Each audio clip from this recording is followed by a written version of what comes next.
Welcome to episode 14 of the Pick and Roll podcast. I'm Pick. No, we're not doing that. We're not introducing that. I'm Campbell. I'm Max. Yeah, we're not doing that. We've discussed this already. I was just gonna see how you'd react, and you reacted how I was happy you didn't say that you were roll, because then that might be a thing that got the ball rolling, and that better not. Yeah, be. a few of our mates have decided to try and coin the term pick and roll. One of us is pick and one of us is roll, but Ain't happening. no, it's not happening. Hell no. Basketball. NBA. It's been a big week since we've been away from the mic.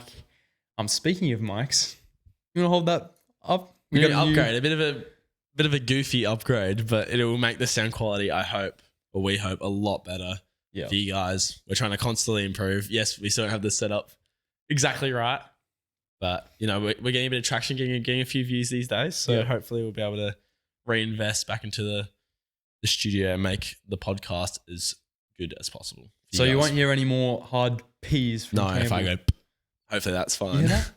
That was awesome. Thanks, mate.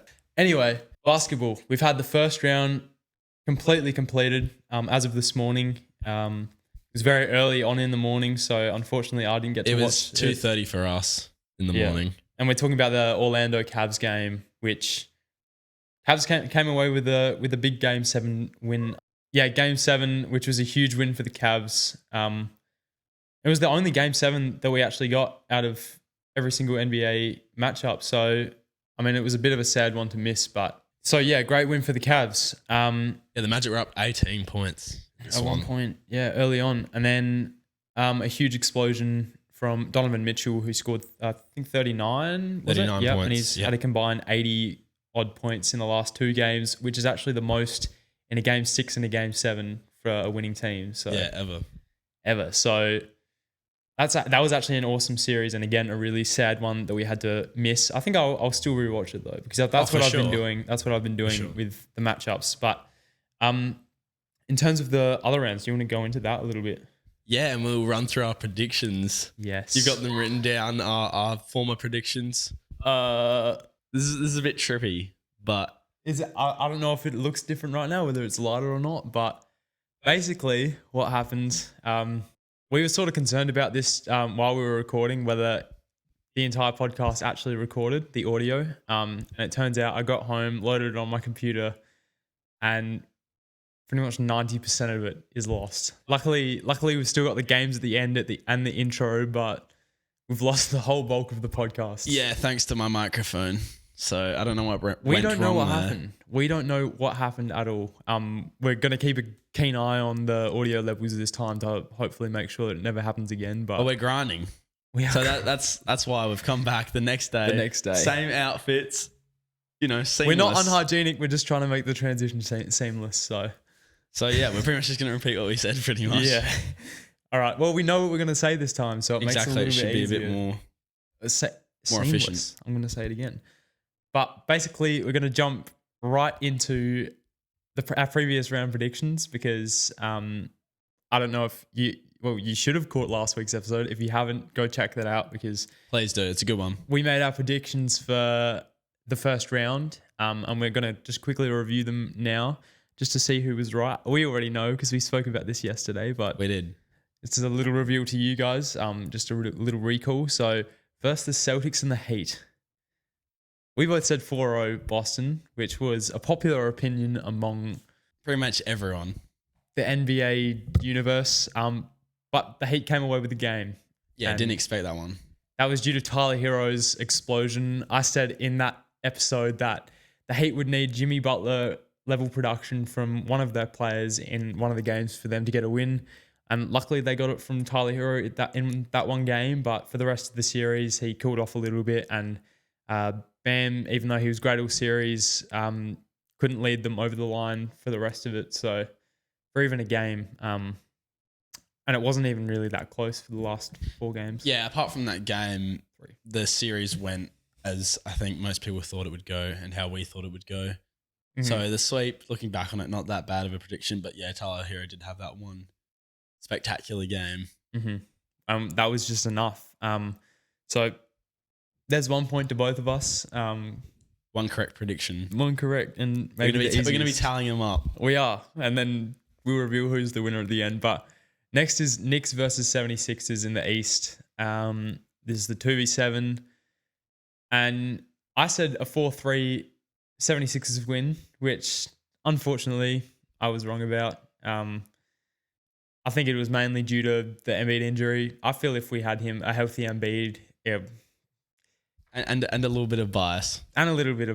I think we would have gotten I don't think it's biased to say that we would have gotten over the line and beat them, but I think I would say like a 4-1 series, a 5-game series. So but obviously it was much closer than that. And we've also seen the Knicks play today and they beat the Indiana Pacers. So it's not just their form in the first series, they're continuing it on.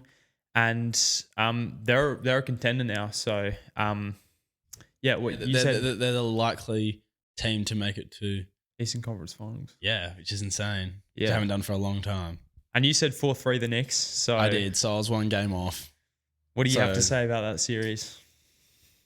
I just think, the way I judged it initially was the way that it went. I thought Embiid wouldn't get back fully to health, which he didn't, and there was no real third option that stepped up on the Sixers. Obviously, Tobias Harris had, one of the performances of all time.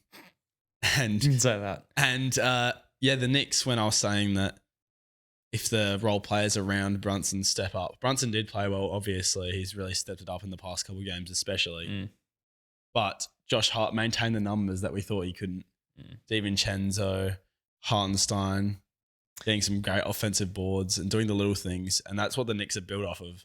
And, those little things, they get the crowd involved. It's really hard to beat them at Madison Square Garden at the moment. So, the series pretty much went how I thought it would, minus, 1 game. Well, we had a Tyrese Maxey 46 bomb. So that was one bright spot for the 76ers. Also that huge comeback. I think it was a 6-point comeback in the last 30 seconds, which it seemed inevitable that the Knicks were going to win that game. But Tyrese Maxey pulled a 4-point play out of the bag and then went to overtime on a really deep shot. And then we came away with the win in Game 5. And that was also Tobias Harris, the one game where he actually played to people's expectations or exceeded expectations at this point. But he had 19 points in that game. And we were really looking for that again in Game 6, especially at home. But obviously things didn't pan out. But if I could summarize the Knicks series in 3 words, it would be Jalen Brunson, Josh Hart, and offensive rebounding. That's not 3 words. 3 things. Don't cut that out. 3 things. My bad. But that's 3 things that got them over the line. If I'm not even going to say an if. They just played really well. I just got to give them credit. Yeah, you got to give them probs because they're exceeding people's expectations, including ours. But the 76ers going into this offseason, they've got a lot of cap space, especially if they get rid of Tobias Harris's contract. Which we will. Which they will, supposedly. 100%. You think so? No, Philadelphia will not let Tobias Harris. Who's taking him? The Detroit Pistons are the front runners at the moment, but there are teams in the running. I just hope he gets paid accordingly this time because I don't wish that upon anyone else. Wow, savage. And then accordingly, that's all the I'm Sixers saying. could pick up a Paul George, a Jimmy Butler, LeBron. Could be massive. Could be a massive off-season for the 76ers. Could make a big 3. I wouldn't count them out because we've got the money for it. And the 76ers, they're going to have Tyrese Maxey. They're going to have Joel Embiid. So there's always possibility for contention. And that is a real attraction to free agents. So can't count it out. I'll go into it a bit more when we talk about the Clippers elimination very soon. But next was the Bucks Pacers. I'll let you... So you had it 4-2 Pacers. I had 4-2 Bucks, but that was because I assumed that. Sorry, Bucks. Yeah, that's because I assumed. Obviously, in hindsight, looking back at it, it looks like a bad pick, but at the time, it wasn't as bad because obviously I did think Giannis would come back and at least take part in at least a couple games of this series, which he didn't take part at all. And obviously, Dame was running around on an injured Achilles. which we don't know how much that affected his overall play because he still did end up having numbers-wise a solid series, especially that game one. But you could definitely see that had some impact on the way that the Bucks played. And we just couldn't get it done in the end. Not trying to bring up excuses, but there are reasons for that. And I do think if we were a fully healthy team, we would have won the series. But, I probably should have seen that coming, that there wasn't a great deal of opportunity for Giannis and Dame to play together, to play at a fully healthy level. And the Pacers capitalised, and I'll give it to them. And I do stand by what I said about the pace of the playoffs and how the Pacers... today they played really well. Did you end up watching the game? I didn't because I was at work all day, but I definitely want to watch these two games. I think they played better today than they did in any of the Bucks games. Well, they were forced to play better, and they nearly came away with the win. It wasn't for an illegal screen. Yeah, it was very, very close. And I must say, Dante DiVincenzo did sell that quite a bit, that illegal screen. But they did review it. Yeah, but he just I think it was good acting in my opinion. Smart play. It was extremely smart. But those calls rarely get called in the last quarter of such an important game. But if I was a ref, I wouldn't call it. But I wouldn't call it. But obviously you got to go back to it, and it did look like an illegal screen. In fact, it was an illegal screen, but people just get away with it. By definition, but most of the time they don't get called. Yeah, I said 4-2 Pacers on the money, which is on the money, but. It obviously you can't predict injuries. There's no way you can predict injuries, and everyone assumes that Damian Lillard would be healthy throughout the entire series. You thought that there was a possibility of Giannis coming back, but I wasn't too sure because obviously calf injuries, you can't risk it. But I see that it could have made sense for the Bucks, but you never know whether it's worth it or not. Testing it out. We've seen it pay off with Jamal Murray. They played Jamal Murray on his injury, and he ended up hitting a game winner in game 4. So it might not be paying off now. Yeah, true. We'll come back to it. We'll come back to it. But so injuries are really hard to sort of tamper with. But I just sort of saw the Pacers offense just being too much for the Bucks, especially because Bucks aren't a great defensive team. So I think the offense just overpowered the fact that these two teams are not good defensive teams. Obviously, the Pacers are worse defensively, but only arguably because of Giannis not being involved. And also, we didn't have our offensive weapons. But we did win that one game without our two top scorers, which is the first time it's ever happened in a playoff game, which is really interesting. That was a really good game, and that showed complete heart from the Bucks. I don't know what they do in the offseason. It shows a bit of promise. It shows a bit of fight that there is something there if we want to run it back with the same or a similar lineup. But, we're aging. We're a very old team. So I don't know what the front office does at this point. But I would be comfortable with just running back with the similar pieces next year. Okay. It'll be interesting. Because we had to see the full potential of Dame and Giannis, and I think once those two can fully gel and be on the court healthy together for pretty much a whole season or close to, then we'll truly see a good playoff run. I hope, but there are some good teams. The NBA is just too packed at the moment for it to be. You need to add stuff to the team. I don't think you can run it back with the exact same lineup. In my opinion, I think you do need to add at least a couple pieces. But that heart is definitely, I think you need to keep the hustle and the heart there, which lies in Bobby Portis, lies in Pat Bev. Yeah, keep Pat Bev around. I think it's important to have players like that. And I think that's what a lot of teams miss going into the playoffs. And that's why, for the most part, they get eliminated. The Clippers, an example, Russell Westbrook was their only player that was really showing heart in the entire series, especially when Kawhi Leonard went out. Because when they're up, sure, they're up and about. But when they're down, he was the only guy sort of pumping up the team, pumping up the crowd, getting everyone involved. So, yeah, Bucks Pacers advance. That's one for you.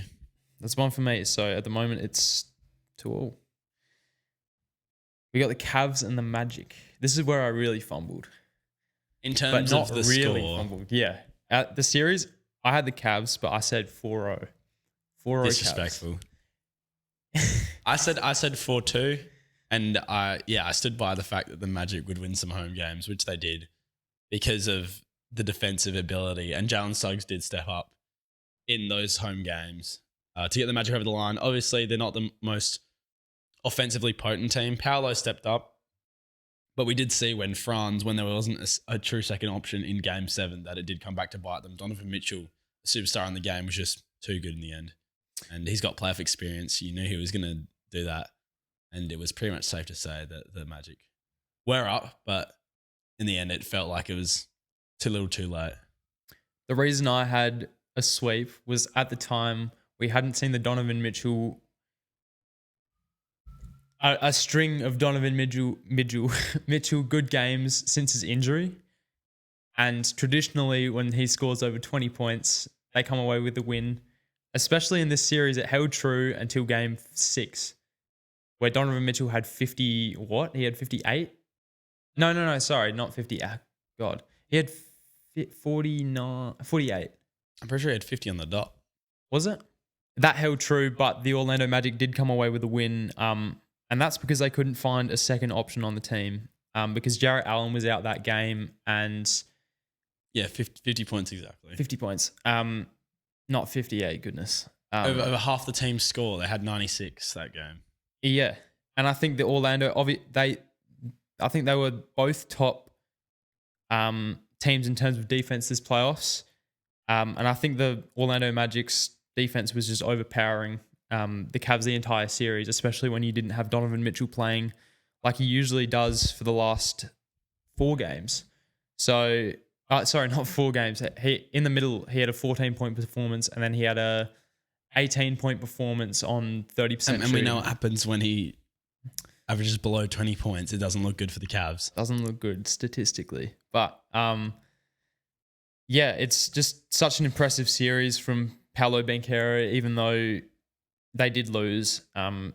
He's establishing himself as a young playoff performer, a guy who can perform on the biggest stage, and being this young and being this impactful, taking a very capable Cavs team to 7 games as the 5th seed when everybody thought you would be a play-in team. I think I had them either at the bottom of the play-in or missing the playoffs when we first started the podcast. Yeah, I think I had them around 8, around there. Even though there were teams that sort of had injuries around that spot, around the 5 seed spot, you had Philly who dropped from the 3 seed all the way to the 7th seed when Joel Embiid went out. I'm not going to take it away from the Magic because they definitely deserve the 5 seed. No, they play phenomenally and they've got time. They can run it back for at least a couple of years with the same team, and they're only going to improve. They're only going to get better. And if they can pick someone up like a Zach LaVine, they've got money. They've got money this offseason. I expect them to make changes. I think I said this the other day to someone. I would give them 4 or 5 people that are completely safe this offseason. I'm saying Paolo's safe. I'm saying Suggs is safe. I'm saying Franz Wagner's safe. I'm saying, who was it? I think Anthony Black is safe. I think he could be involved in trades, but I think at the moment he's too promising of a prospect. And then the last one was Cole Anthony, Wendell Carter, Markelle, Jonathan Isaac.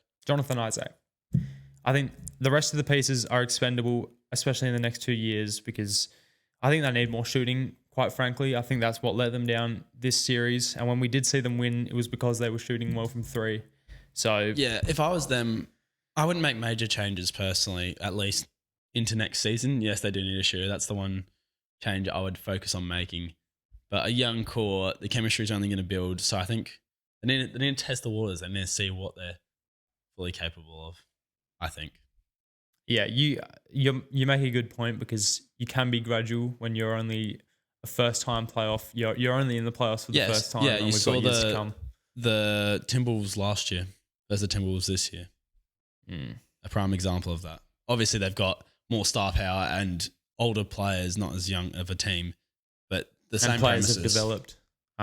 Anthony Edwards, Jaden McDaniels, but yeah, that can be. You can use that as an example as well. Next up, we got OKC Pels. We're going into the West, and we both said a 4-1 OKC series. But it was a Sweep. get the brooms out. Get the brooms out. And we said the 4-1 because I think we had already seen that game one where it was very close. But that was really their only opportunity to take it from the OKC Thunder because that was the closest game. And that wasn't OKC at their full force. It was because they had everyone on the court, but they didn't look like a very good game. They didn't play that well. And the Pelicans had a very good game. And they still couldn't win. So from that point forward, I knew that it would be very difficult for the Pelicans to get a game, but I thought they might get one at home. But it just didn't end up eventuating. Thunder too good, proving that they deserve to be the top seed.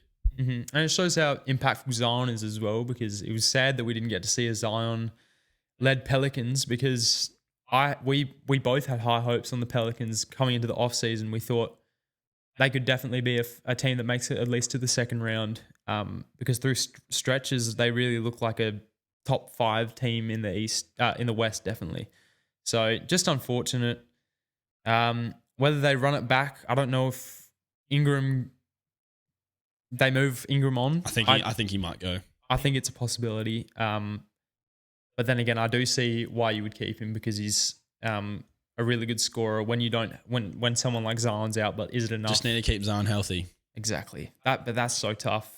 So it's a hard one. Incredibly difficult. Obviously, we'll talk about it more. We'll talk more about off-season moves when off-season actually hits. We're going to have... Because we'll know the free agents. We'll know more about what free agents are thinking, what happens in the draft, because I think that'll be huge as well. So, yeah, do you have really much else to talk about OKC Pels? Because personally, I only watched 2 of the games. Yeah, me too as well. Because it was never really close, except for that first game I did watch. It was never really close. You could tell the Pelicans didn't really have a chance at coming back. And so there were other series that took my priority over that. We know what OKC can do, and I'm using that round as a bit of a warm-up for them. I'm really excited to watch them in this round, though, because I think the Mavs are a really interesting matchup for them. We'll go into that. Next, we got the Nuggets and the Lakers, which we both said 4-1. On the money. We know ball. Hey, put it there, big dog. My boy. Yeah. It was basically every single game in this entire series. The Lakers were up by at least 10 points going into the second half. So it was a masterclass of choking. Yeah, I didn't expect the Lakers to get out to that big of a lead in any of the games, really. I thought the Nuggets would dominate pretty much from start to finish, minus 1 game in LA, which that was the eventual game score. Mm-hmm. But the Nuggets definitely had to work for it. But they showed why they're a championship contender and the arguable favourite to win it at the moment. And the Lakers showed why although they'd make a late push, as the Lakers do nearly every year, the team structure wasn't there, the coaching isn't there, the rotations aren't there. And it puts them in a difficult situation come this offseason. Will LeBron stay?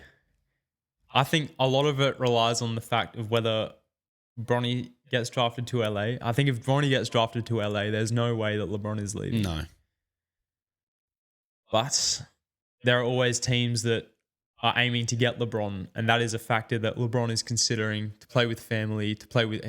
He's said it multiple times he wants to play with Bronny, even Bryce, if his body can hold up for that long. So will he stay? I think that's a big if. That's a big if. So it'll be really interesting. I think they could run it back because AD is obviously in his prime. They don't want to waste that. And I think they'll definitely keep AD around. There's no reason to move him. So yeah, it'll be really interesting. I think they'll do everything in their power to keep LeBron. And in the series, it was really promising. Like, I was high on the Lakers, especially in the second half of the season. And it was really the supporting cast around them that was the issue. I think LeBron especially played exceptionally in every single game this series.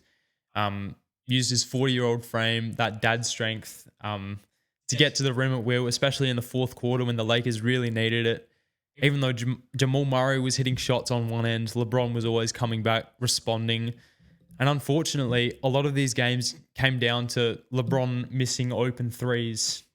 And people want to bag on him for that, but it's going to happen. No, in game 3, he hit like 3 threes in a row in the fourth, and then the final 3 that would get them up by 2, he missed.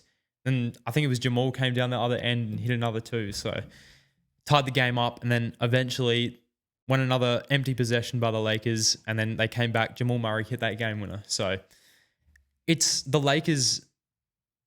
I was like, if they can get that close to the Nuggets in most of their games, obviously you had the role players, you had D'Angelo Russell, who was very inconsistent. It seemed whenever any criticism was thrown his way, he would come back and respond the next game. But the game after that, it was always like it was a back and forth for him. On and off. And Darvin Ham, did you see the comments that he made?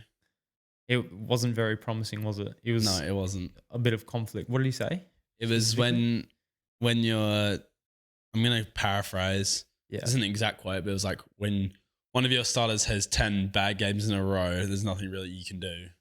Or something like that, which is just a terrible thing to say. And yeah, obviously he's gone now. And now Darvin Ham is fired and his entire coaching staff. So reset. I think that's another point on why I think LeBron could stay as well, because that's out of the window. A player coach. You know, that is interesting because that's never happened before. Obviously, it won't. But you don't think it's a possibility? No. Not in today's game. I think 3 years out of LeBron's retirement, he will become a head coach. Really? I think that because he's been the head coach for the last 10 years. So anyway, yeah, they can't get a head coach that they like for a long period of time. No. And we've already had this discussion in previous episodes about how the NBA is quick to move nowadays. It's very quick they don't want to. I'm not saying this is a Lakers specific problem, and I'm not saying that Darvin Ham wasn't definitely a factor in the issues that they had, but teams are very quick today to go, coaching, introduce you, didn't work, see ya. They don't really take their time with it as much, I feel. I think some coaches do. Yeah, and I think the top coaches definitely do. Exactly, those teams reap the benefits, but I'm saying it's also hard when you're changing coaches every pretty much a year since Kobe's retirement to really find some solid structure and develop a game style and an identity. Yeah, and it's also hard because the Lakers every single year have changed 8 players every single year, basically outside of LeBron James. They should have kept the 2020 roster around. They at least another year because I think they had a big chance of going back to back then. But it's just unfortunate, and I think especially in LA where there are a lot of fans, a lot of them very critical.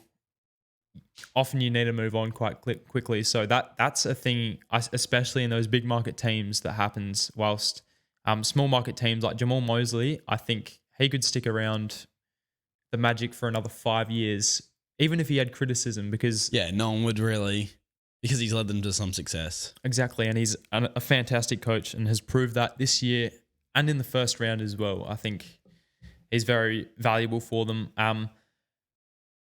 But that's, I think, enough on Nuggets Lakers. And now we got the Wolves Suns, which is... And this series went nothing like we thought, nothing like most people thought. So I had them 4-2 Wolves, and you had them 4-3 Suns, 4-3 Wolves, sorry. Yeah, don't disrespect me. Sorry. I'm misreading this. But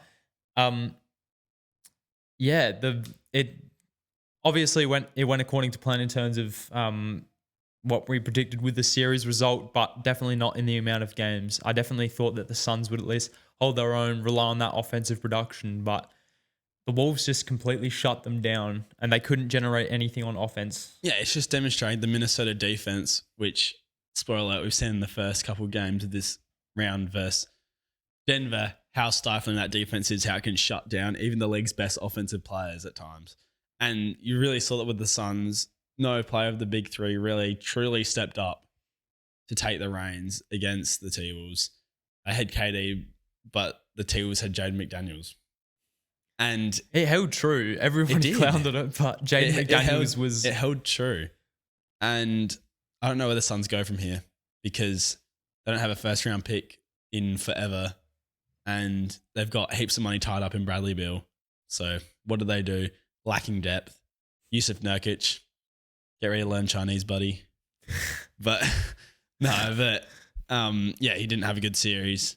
And yeah, I don't really know what the direction they're heading is in the following year. It's just disappointing. It was just super disappointing, especially from Bradley Beal. I think Kevin Durant played about as well as you can when you've got the Wolves defense on you, which was almost unstoppable. But Bradley Beal to drop 9 points in, I think it was game 4. And he was talking about how he's never been swept and it's not going to happen. He jinxed it and he played bad. As a Sun fan, you got to be pretty furious about that. You're obviously stuck with him for another few years, but I don't think it's over for Bradley Beal whatsoever. Obviously, he needs to stick around. But is there a world that he gets traded? I mean, it's going to be hard for the Suns to figure that out. I think we spoke about this yesterday, but basically the Suns are going to need to try and raise his value as much as possible. And I compare that to the Ben Simmons situation in Philadelphia. Obviously, it's close to home, so that's an example I'm going to go to. So you're saying the Suns aren't going to win a championship for the next foreseeable future? Are you good, my brother? No, I'm saying that they need to raise his value as much as possible. Obviously, they tried it with Ben Simmons, and that was the only reason that we were able to get James Harden. Because people remember give it time, and people are going to remember how good these players are. Obviously, Ben was an amazing defender. He was all defensive first team. He was all defensive second team in multiple years, and also a 2-time All-Star. So I think it was 3, wasn't it? 3-time All-Star? 2018, 19, and I don't know about 20. Yes, 20. Yeah, he was, because I remember him wearing the striped jersey. Sorry, my bad. 3-time All-Star. But I think they can, because obviously Bradley Beal will play. They just need to play him a bunch of minutes. Whether Kevin Durant stays around in Phoenix, we don't know. It's hard to think that he will at his age and what we've seen from him doing in the past. Mm-hmm. It seems like he's going to want to win. There's a lot of speculation and get a few more chips. So it'll be interesting to see what his decision is. His next chapter is. What teams would you give a chance for Kevin Durant? Give us 3 teams. T-Wolves, because they beat them. Wow. No. Imagine that, though. Yeah, imagine. But I think the team would fall apart, personally. Yeah, I don't think that's going to happen. The chemistry, the DNA of the T-Wolves is too strong at the moment. Not a chance. I don't know. What teams did you say? I actually haven't really thought about it that much. OKC is an option. The Warriors, people are speculating. Yes, I think the Warriors, actually. Yeah, I saw it the other day. It'd be so interesting. But I think a homecoming is bound for Kevin Durant. Would you have to get rid of Draymond? I'm saying homecoming in terms of OKC. Go back to the team he drafted for. I think he needs to do that before his career is over. I think to redeem amongst some fans. That's what LeBron did, and they're cool with LeBron now. Hey, bring a championship back to the team he drafted. Exactly. They need to do that. Personally, I would like to see him in OKC, and they've got the assets, they've got the picks, and maybe that's a way that Bradley Beal can get out as well. So I think the championship contending window is probably closing for the Suns. Honestly, it's tough, which is unfortunate because it only just started. They were only in the finals 3 years ago, and they've switched it up so much since. I think one remaining player from the roster remains, but I think that window's closed. But if they can get assets, the OKC Thunder have tons of assets. I think that opens it back up. They can go through the draft, and we've seen that Phoenix is a good free agent destination. So it's not done for the Phoenix Suns, I don't think, in terms of contention maybe, but not in terms of success. They're not going to be the Detroit Pistons or the Washington Wizards. Moving on to the last series in the West, and that was Clippers and the Mavericks. Mavs. I said 4-2 Mavs. Down the money. I said 4-2 Clips, which is wrong. Again, Kawhi missing games had an effect, but I did think the Clips would definitely put together some better games than what they did, and I think a lot of people thought that as well. They really didn't have a secondary scorer step up for the majority of the series when Kawhi was out or being a shell of the player he usually is, and their team identity kind of crumbled, and Luka and Kyrie feasted. Obviously, they beat the Clippers much faster than a lot of people probably thought that it would happen. Obviously, a lot of people would have said the Clippers would have won that series. But Kawhi Leonard being out, I think, crumbled them. I don't think there was anyone on the team. I've already mentioned this that was a real energizer for them when they were down. Russell Westbrook was one of those guys, but when you're not getting the production you usually get from Paul George, will they re-sign him as the second option? Is he old enough? I think they want to. Is he young enough, I mean, to be? I think they're going to try and run it back. That's what I think they'll do. Yeah, but I've got them in the same sort of boat as the Suns, where I think the contention level is closing up. Window is closing up. But I think, with their rebrand, I think they're going to want to keep him around in terms of, marketability. That's what I think they want to do. But will Paul George want to stick around? Because he's getting older. He will be much more valuable as the third option on a team, especially because everybody is getting older on that team. There's nothing they can do about it. Their top 4 players, 3, I think Russell Westbrook is a bit past that, but their top 3 players are aging, all past their prime. Maybe not Kawhi Leonard. I think Kawhi Leonard is there, but he's injured a lot of the time. It's tough. So kudos to the Dallas Mavericks because they came away with the win in that series. Even when Luka wasn't playing his usual game in most of these games, even though he did average something like 29, 8, and 7, absurd numbers for pretty much any other NBA player but Luka, maybe Jokic, but insane series from Kyrie Irving especially, and the role players around them, because I've been so high on, I said PJ Tucker when we were recording yesterday. Yeah, I remember this. I fumbled, but PJ Washington, who was huge. I've been huge on him all season. I thought going into the first round, I said he was their key to success. And him hitting 3-pointers, even when he wasn't hitting 3-pointers, he was such a reliable cutting option, especially when so much attention is drawn to Kyrie and Luka. Derek Jones was exceptional, especially defensively, but he would also catch lobs on the other end, shoot better than he's really ever shot in his entire life. We also said last week that Tim Hardaway's minutes should be lowered and we should get more minutes from Josh Green. And they gave more minutes to Josh Green. Josh Green showed up. The Mavs defense was exceptional. Obviously, not in the first game. It was pretty average, especially when you had the Clippers limiting them to 29 points in the first half, which was crazy. But for the rest of the series, it felt like the Mavs just ran through them, which was super impressive. Let's get into our round 2, our conference semi-final predictions. And first, we're going to start in the East.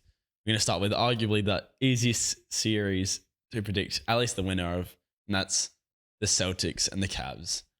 And me personally, I think the Cavs have really showed their weakness against the Magic. The Celtics are a really strong defensive team, a really great all-round team. Who are you going to put on Donovan Mitchell? You're going to put Drew Holiday and Derek White, 2 elite defenders. And I think from there, it's hard for the Cavs to generate offense. So realistically, I'm going to go Boston in 5. Is that what I said yesterday? I can't even remember, but I think it is. Boston 5. I think you did say that, and I think I agreed with you. Not to be boring, I agreed with you. I think the Cavs have the ability to come away with one game, especially if Jarrett Allen returns. He's injured at the moment with his rib. He's questionable for tomorrow's game. But if he comes back, then I think the Cavs defense are enough to at least contain the Boston Celtics defense. They won't run through them as easily as they did with Miami. We've seen that the Cleveland Cavaliers were able to limit the Magic to under 100 points almost every single game. Obviously, a completely different offense. Very 3-centric, the Boston Celtics, while the Orlando Magic, not so much. But yeah, I think the Boston Celtics will just come away with it. I think too many defensive options, especially perimeter-wise, because you can lock up their best 2 offensive options. You've got one of the best offensive perimeter defend. In fact, 2 of the best perimeter defenders in the entire world, especially this year. Derek White really showing up on the defensive end, impacting their offense as well. And then the bench unit is also really impressive for the Celtics. Peyton Pritchard has been really good this playoffs. We've seen what the Celtics have done all year, and I don't think that the Cavs are levels above the Heat. They're a better team than them, but I don't think that they're putting up much of a fight against this. What, the Jimmy Butlerless Heat, or?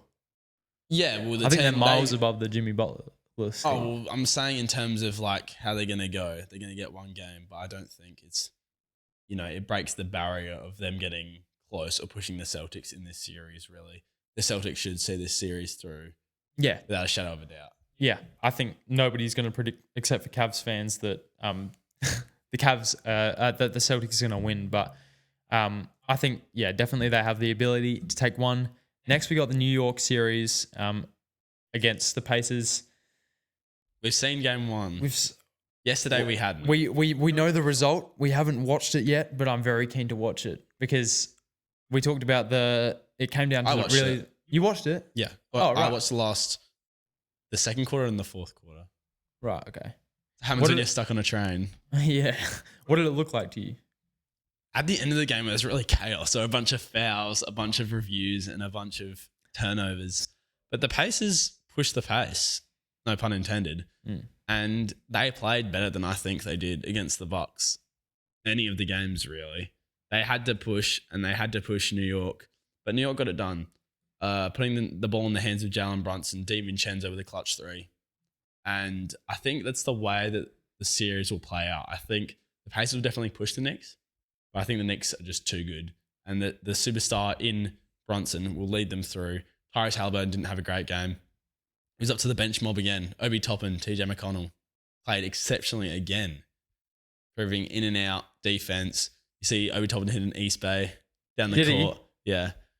Bringing up the team morale. But in Madison Square Garden, the Knicks caught fire late, hustled. And that's their team identity. And they got it done in the end. So I think leading forward in this series, I think Indiana definitely take a couple games at home. But I think the Knicks, the team chemistry right now, they've hit the momentum at the right time in the season. Team chemistry is all there. Josh Hart, DiVincenzo playing at a high level, a hustle. And I'm going to go Knicks in 6. That was my prediction yesterday. It's my prediction today. It does not change. And I stand by that. And that's what I think is going to happen. Yeah. I think, first of all, off the first game, I've obviously got to watch it. Josh Hart looks like he had a really good game. He had 24 points, 13 rebounds, 8 assists. That's just a classic Josh Hart performance, minus the points, really. But we've come to know that in the playoffs. That he only hit 1 3. He was 1 from 3. I don't know how the Pacers played Brunson, which is what I'm really excited to watch because by the looks of it, they didn't double him whatsoever because otherwise Josh Hart would have got off more threes. And they were full court pressing in the third quarter. That's really impressive for, maybe obviously they pushed the pace a lot, so you wouldn't expect them to go full Which court. I thought was very interesting. Yeah, you'd be gassed by the end of the game, you would have thought, but you said in the third quarter. I think so. It was either late third or early fourth. But the game at that point wasn't in the dying stages. It was something I took note of. Why are they full court pressing now? Obviously, it was part of their game plan, forcing the Knicks to make difficult passes. But in the end, they did, and Brunson got a few open layups from the fast court breaks. I don't think you're going to get another. Well, I said this last series and it didn't hold true, so I'm not going to say it again. Actually, I've learned. But he's taking it back. Tyrese Haliburton, I don't think if this goes to 7 games, I'm going to make my prediction and then say it.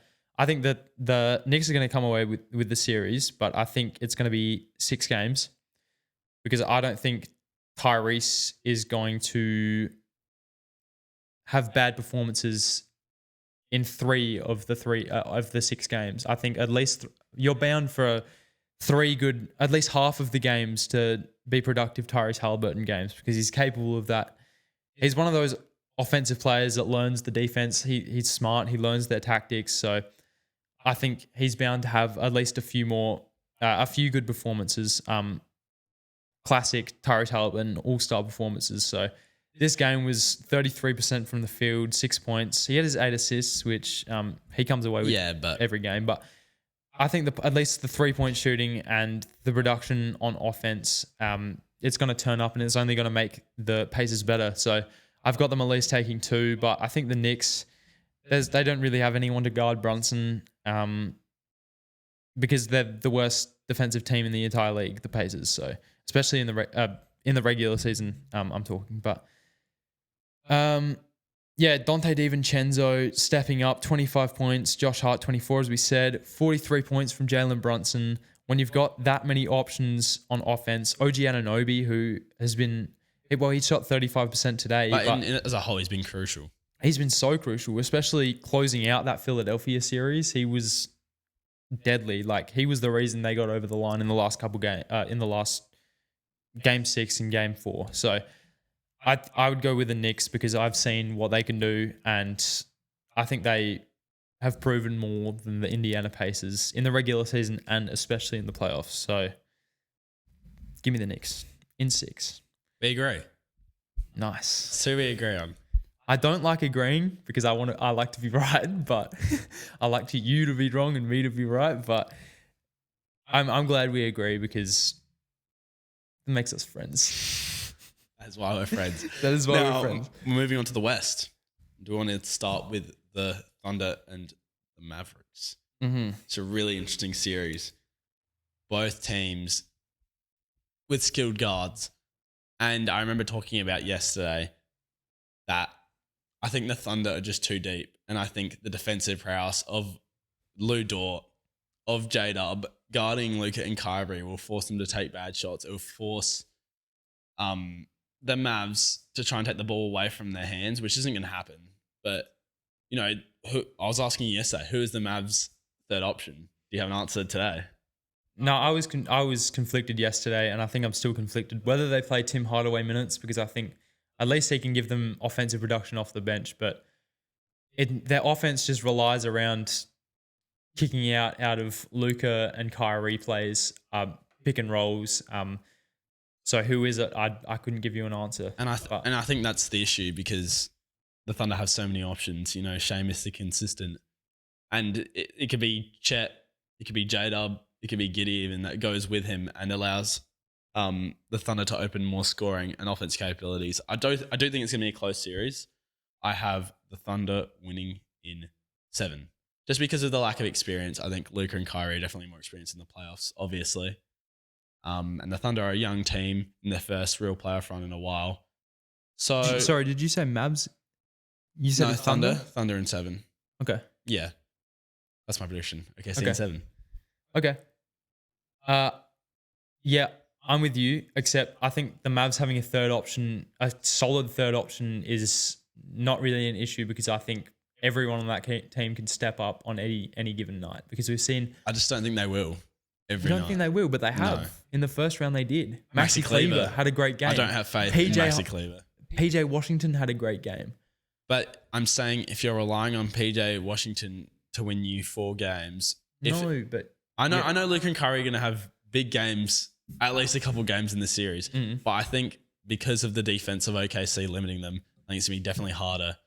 And I don't want to diss PJ Washington, but he's not not every game, but I'm saying that any player on the Dallas Mavericks can step up and be the third option. They don't need to have a solid third option. Anyone can turn up. They've got 4 options that can turn up and be the 4th option in any given game. Yeah. So I'm just saying I don't think they will. Okay. That's my prediction. Okay. I think that going off the first round, I think that at least one of them will.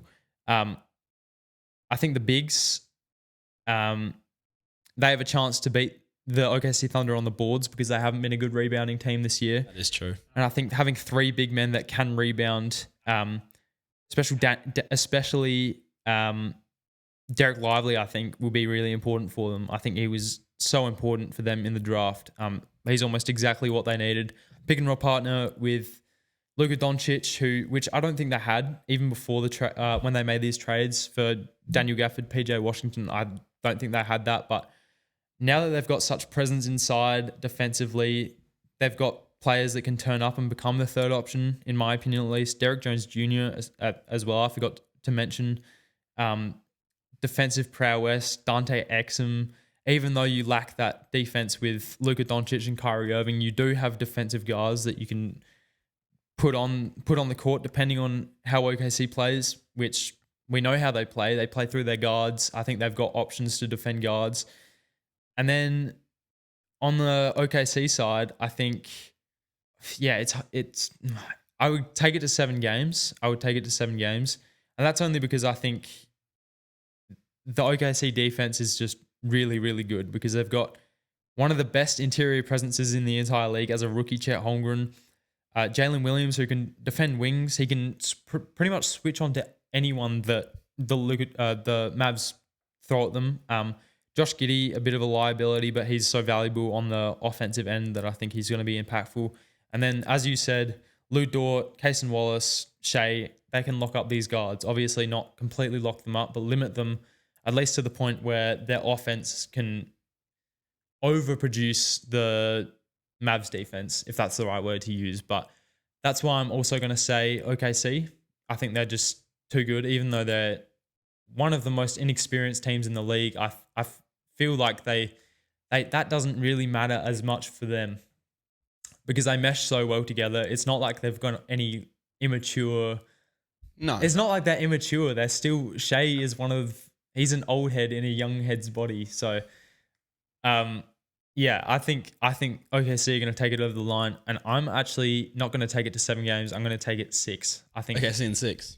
I think the Mavs will take away 2 games because you've obviously got that niggling Luka Doncic injury. So we'll see how that goes. That's we'll see a key how it factor, goes. obviously. But I don't know if hindsight. I don't know if he's had enough time to recover. Hopefully, he's had enough time. Hopefully, we see him in full force. But I still think OKC, their defense, their offense, they're top 10 in both, and we've traditionally seen that those teams make it to at least the conference finals, deep in the playoffs. So I'm going to go with them in 6. Sweet. And the last matchup, Pels Nuggets, which we've seen 2 games of. So this is a really thought-provoking one, especially after today, which we saw the T-Wolves absolutely dominate the Nuggets on the defensive end especially, shutting down Jamal Murray, shutting down Nikola Jokic, making them frustrated, making them angry. Jamal Murray threw the heat pack on the floor. Dangerous play. Mike Malone screaming. And he said it was a very quiet locker room after the game. I saw that. So where do they go from here? You called this yesterday. I'll give you your props. And you did say that the T-Wolves defense is perfectly suited to the Nuggets. And I'm not going to change my prediction because I know you're going to get on me if I do change it. So I'm going Nuggets in 7 still, which is what I said yesterday before game 2. Yeah. But I do think that if I could change it, would I? Maybe. That's where I'm going to leave it because the T-Wolves they've won 2 away games. It's very hard. They've done the hardest thing that they have. I was saying earlier in these playoff predictions how the team that wins the first 2 games is a 70-something% chance of winning the series. And I'm sure both away games is definitely a higher chance of that happening. But I do think the Nuggets are they're gonna reestablish their basketball. They're gonna, calm down and initiate what made them champions. And I think the chemistry is gonna get going a bit further. They're gonna learn what they need to do. But the defense is too good. And yeah, so I just have to stick with my prediction because I'm a man of integrity. And integrity. I'm a man of integrity. So Nuggets in 7, but the T-Wolves look very dangerous. I think I'm going to say this. I think the only reason the Nuggets didn't lose by more in the first game is because in the second quarter you had a bunch of Timberwolves turnovers. I think and it wasn't completely forced by the Nuggets. I think especially when Reggie Jackson came in, that was a real momentum shifter for them because all of a sudden they got a bunch of fast break options. Then the Timberwolves couldn't dribble over the line sometimes because you'd have a turnover just before that happened. And I think if that didn't happen, then it could have been a loss like tonight. But luckily for the Nuggets, they were able to establish themselves defensively in the first game and get back into it. But yeah, today, I can't wait to watch it when I get back because I just love the whole idea of this series. I also watched some of this game. Watch some of it? Yeah, and they were just stifling them. Everyone was getting frustrated. Ant was smiling. He hit the Jordan shrug.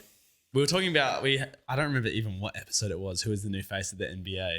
I wanted to bring this up as well. Yeah, we were talking about it being Ant because he is the best young American player. I think the Timberwolves are going to be the team to beat for the next 5 years. Wow. Put that in writing.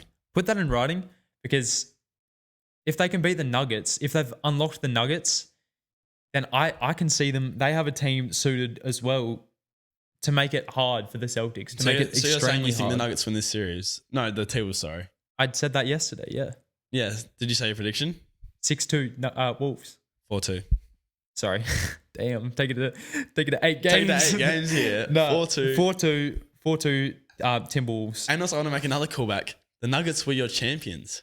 The Nuggets were my remember champions to begin with. Yeah. Yes. So that's in my playoffs predictions. we don't want to overreact here. Yeah. But it's looking like that's the way it's going. Is the defending champs might have a run for their money, or they are being given a run for their money. And will they fall under pressure? This is what builds champions. Whatever team wins this series will probably go to the finals. Let's be honest. Yeah.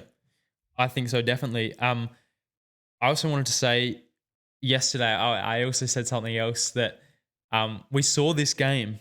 I said that even though if Anthony Edwards doesn't have a 40-point performance, then I think that someone else on that team, I mentioned the big three, but Carl Anthony Towns stepped up today. He had 27 points. I said if he could have 30 any given game, but you get the point. He had 27 today, shot 66% from the field, and Cat and Anthony Edwards were the only guys to score over 20 points. So, which is saying the whole team's getting involved, and they're having fun doing it. They're all smiling, they're all laughing, having fun. Nas Reed, another productive chemistry. Performance. It's just so shocking to see them take it to the defending champs like that. But a team that most people had as winning the championship. In hindsight, I don't think it should be in hindsight. No, I've thought that people were underrating the Timberwolves really all year. Mm-hmm.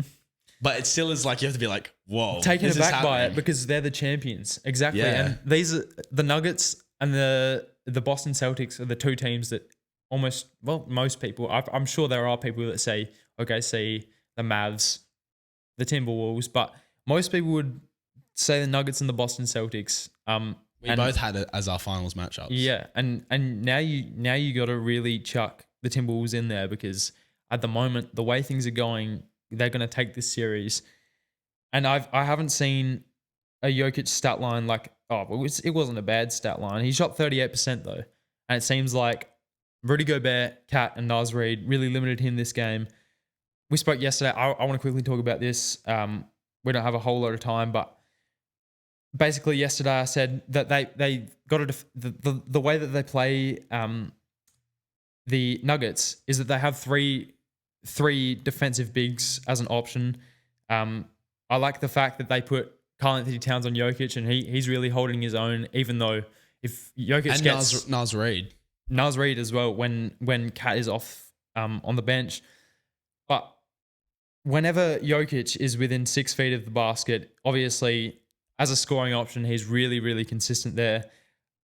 But the way that the T-Wolves play defense is that they've got Rudy Gobert off the ball, ready to snatch those lobs or at least deflect those lobs to Aaron Gordon, which is often what really gets the Nuggets going. And they didn't have him today. They didn't have him today. He was having a baby. Congrats, Rudy Gobert. Congrats, Rudy Gobert. That is awesome. But as well in pick and roll, I saw this. I didn't watch the game, the first game, I watched the first game, but not the second game. But I'm sure they continued this in the second game, where in the pick and roll they never doubled on. They never helped on Jamal Murray because usually it was Jaden McDaniels guarding Jamal Murray, and then they would just trust that Jaden McDaniels would go over the screen, and they would really have whoever the big man was stay on Jokic, and then they'd have another big in the paint ready for the drive. Because if you give Jokic the ball, then he is one of the best scorers off the roll. To at least if he misses the shot, he's one of the best rebounders off the pick and roll. If he misses his own shot, so I thought that was played to perfection. Especially when you've got Rudy Gobert sitting back there, because Jamal Murray will not go to the rim when he sees that Jokic is not an option. He needs to struggle. He needs to shoot a mid range. He needs to pass out of it. So they make it really, really hard on them. But yeah, I'm sticking with my guns and saying I'm not happy I made this prediction because I think looks good on you. I think it's Wolves in 6. Yeah, and that wraps up our conference semifinals predictions. Let us know what we've got right, what we're gonna get wrong. Are we casuals? Let us know. But the next segment of the podcast, we're moving on to the games. Can you guess these NBA face swaps? Wow. This is an interesting one. I rate myself at this. Really? I picked out some hard ones I'm for putting you. it out there. First one. Okay, I just said I was good at these, but... You rate yourself now? Not really. This is confusing me. I'm trying to see where the cut is. Like where the jersey? point... Like, or... Are you, No, like the point of the face where it's like different. yeah. Because I know you're good at Photoshop. I actually didn't make these. You didn't make these? I didn't make these. I found them on the internet. Pacers fan 20 made it. Was scouring all over the internet, but... Is one of them... No, it can't be. I was saying one of them is one of them TJ Warren. Can you say if I'm right or not? I'll give you... Yeah, sure. First one is TJ Warren. Yeah, I just guessed that by like the build and the hair. Bubble TJ Warren. Yeah, I was just thinking.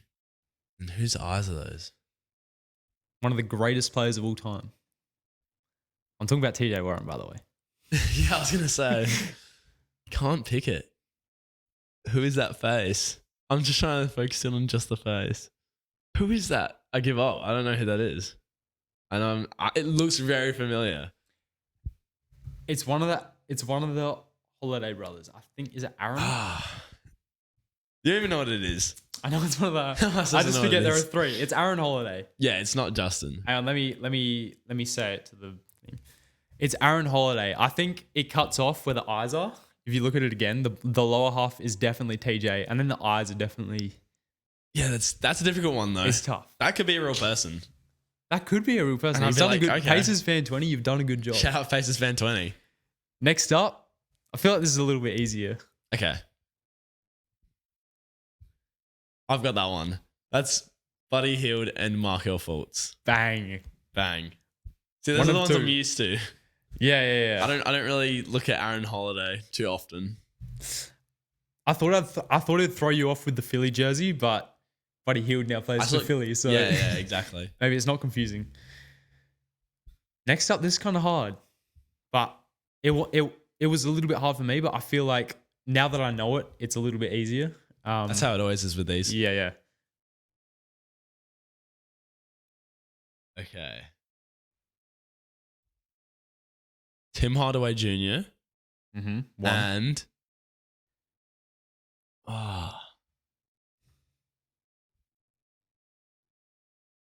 there's something like it looks like Tim Hardaway Jr. Just that's what it looks like. But there's something off. Yeah, there's something off about him. And I don't know what it is. I'm trying to like blow my eyes like to see like if it looks like anyone else. If you want a clue, just let me know. Is it Evan Mobley? No. Now give me a clue. It's got relation to the Bucks, but not direct relation. Think about family. Think about siblings of Bucks players. Players? What's that? Players? Players on the Bucks. Players? Austin Rivers. Bang! That was difficult, but now that you say that, it does look like him. I felt like that got you thinking a little bit with the clue, but I found it really hard when I did it. The skin tone is hard. It is, because you don't know if it's a white man or not a white man. Yeah, exactly. Last one.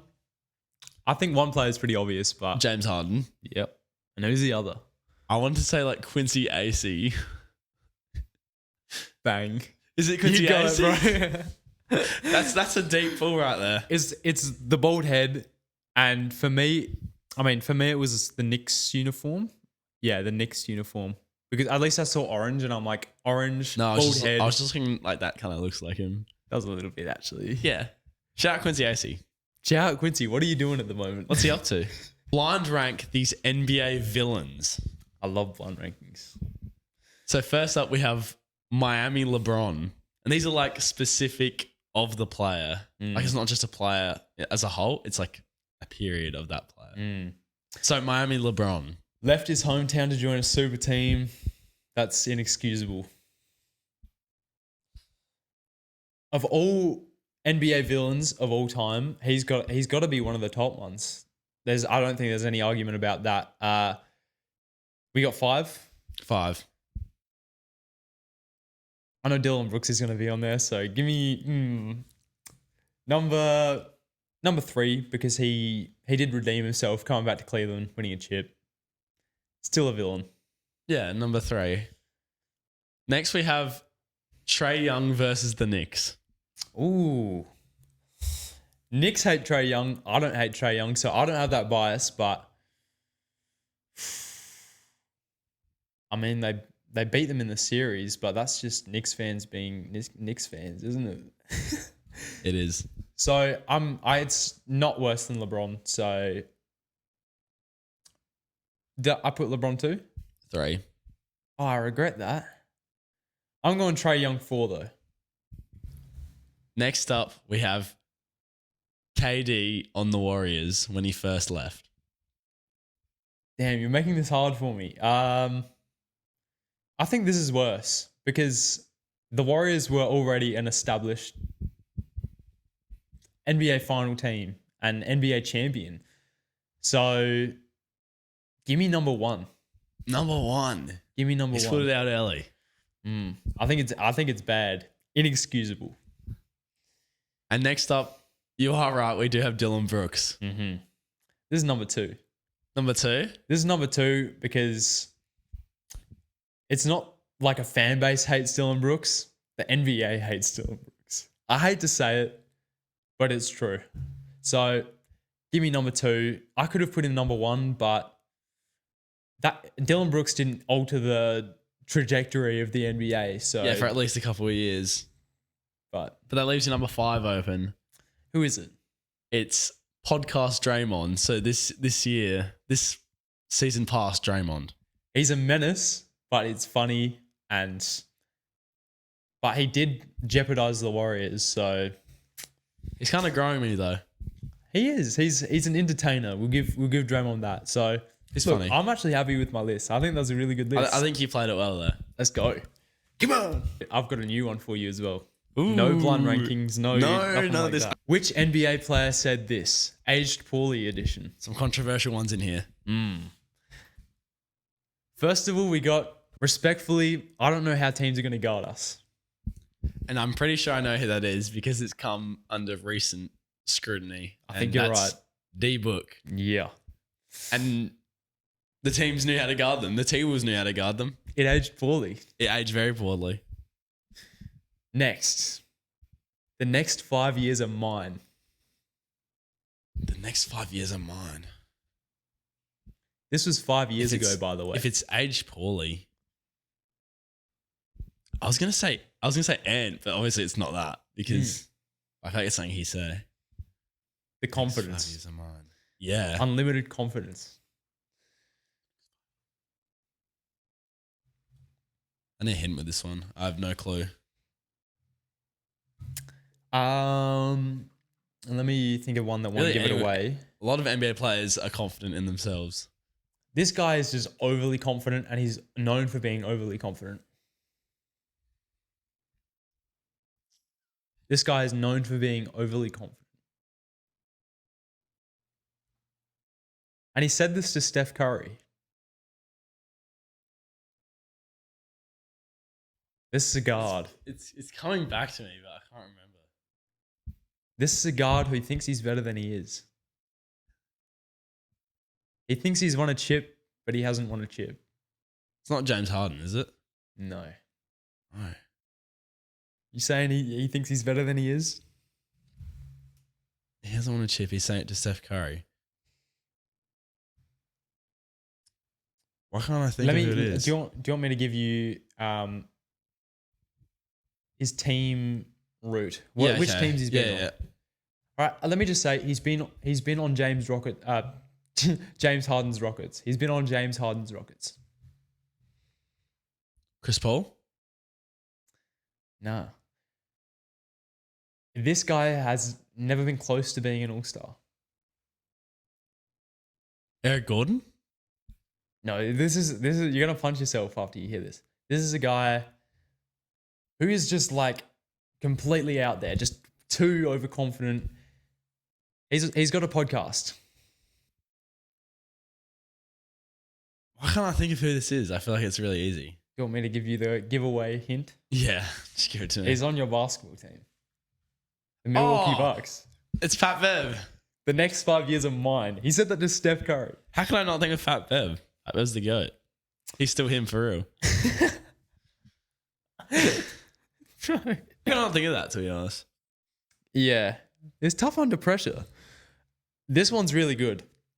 I really enjoyed reading this one. Okay. You know who I like a lot? Is Willie Cauley-Stein. I feel like he's the next one of those guys. This is a player that said this. This is a player.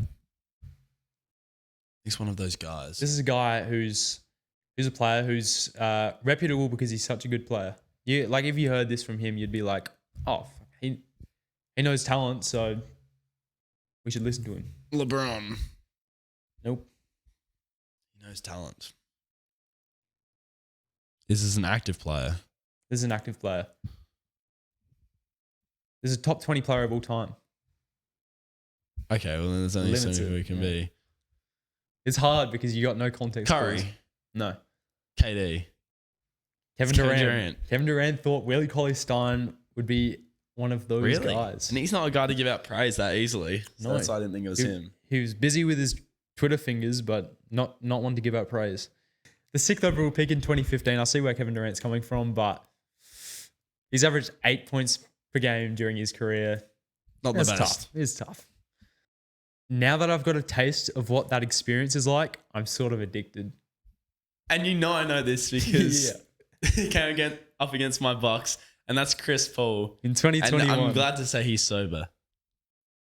Congrats to Chris Sober Paul for from- beating his addiction. Straight up. Yeah, I mean, his career's not over, but are we going to see a Chris Paul championship? Not as a leader of a team. And maybe not as a... I'm not going to say that. There's too many Warriors fans. But yeah, not as a leader of a team. Yeah, Is that it? that was it. Sorry. Nice. Name the top 10 NBA player career playoff highs. And these are active players. So Oh. 1 through 10. 1 And through 10? Damn, okay. 9 and 10, there's multiple answers. These are going to be superstars for the most part. So first of all, give me LeBron. LeBron is at number 7 with 51. Give me Donovan Mitchell. He is number 1 with 57 points. I thought you might forget about that one. That means Jamal Murray has to be on there. Jamal Murray is equal 9th/10th. So there's one of them for you. Okay, With Stephen 50. Stephen Curry is an iffy one, but Steph Curry is also equal 9th/10th with a 50 piece. 50 piece. So that's 9 and 10 complete. Give me all-time player. Kevin Durant. Kevin Durant's got to be on there. Kevin Durant was equal 9th/10th as well. So you don't. How many you are don't there? get anything. 9th, 10th. 4, Okay. Is that 4? I just guessed 3. 3. Okay. That doesn't count. Damian Lillard is on there. Dame is number 3 with a 55 piece. Mm-hmm. The double nickel. Giannis is there with a 50 piece as well. NBA Finals. Yep, that's the last player for the 9 and 10. Next one. Actually, no, there is one more player with the 9 and 10, but Okay. it's not. Kyrie relevant. Irving. Give me Kyrie Irving. Kyrie is not on the list. Damn. Jason Tatum might be. Jason Tatum is number 6 with a 51 piece. Same as LeBron. Same as LeBron. Wow. Some might say he's better than LeBron. All time.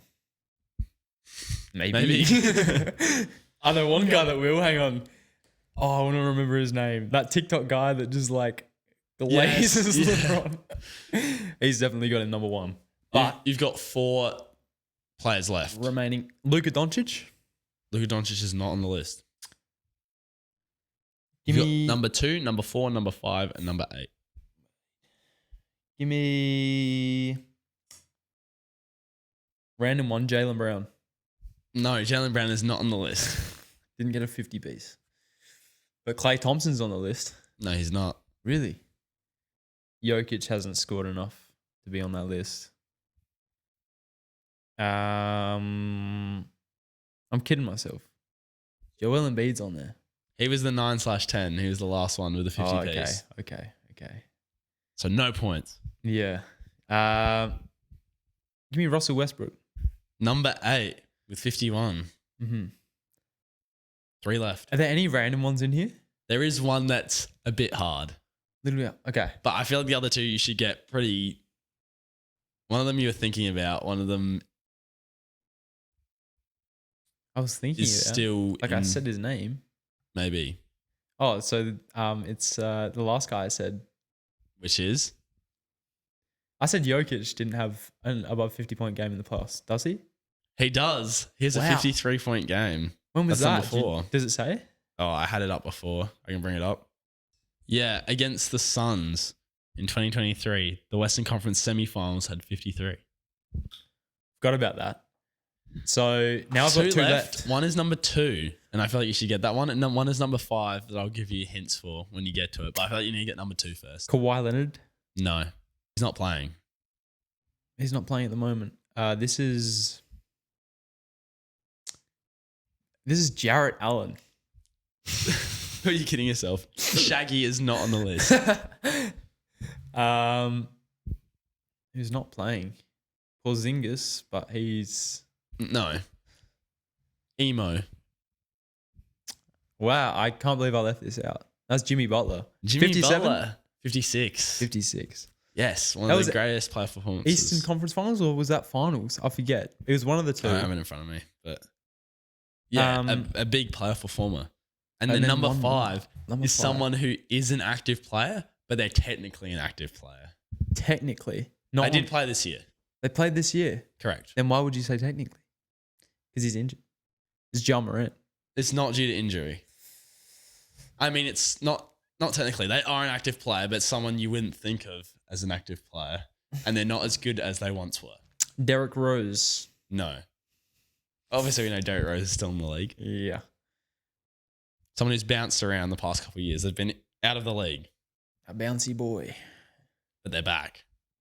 He's back. Been bounced around. Like a basketball. They came back to a playoff team. Chris Dunn. No. Not a playoff team. But Ned Merrigan. It's an OKC player. He played for OKC at least. No. Ned Merrigan. Think about why I'd say that. Memphis Grizzlies. Ned Merrigan. If I was to make fun of Ned, what would I say? You like something about being so short. He's oh wow, yeah, nice. I know who it is. Who is it? Let me just drag it on a little bit longer. He played for the Celtics. He played for the Kings. He played for the Kings. He played for the Suns. He played for the Charlotte Hornets, the Pelicans, the Nuggets. This is Isaiah Thomas. This is Isaiah Thomas with a 53 piece when he was on the Celtics. Shout out to Merrigan. Let's go. Does Ned Merrigan make the TikTok? Does he make the TikTok? I don't know. I thought it's funny. I was trying to think of how I won't even throw in you talking about what the fuck. That's so funny. Everybody's like, who the fuck is Ned Merrigan? And I hope he comments. Everyone goes and believes him. Anyway, thank you guys for tuning in to episode number 14 of the Pick and Roll podcast. I've been Campbell. I've been Max. He's been Max. And I hope you guys enjoyed this episode. As usual, if you have any, queries or you have any comments to make about our predictions, if they're right, if they're wrong, are we casuals? Let us know down below. And give us a like on YouTube. Subscribe if you want to see more podcasts like this. If you're on Spotify, please give us a 5-star rating. And comment Raymond Felton if you made it this far. Comment Raymond Felton. Thank you guys for tuning in. And we'll see you next week. Peace. Adios.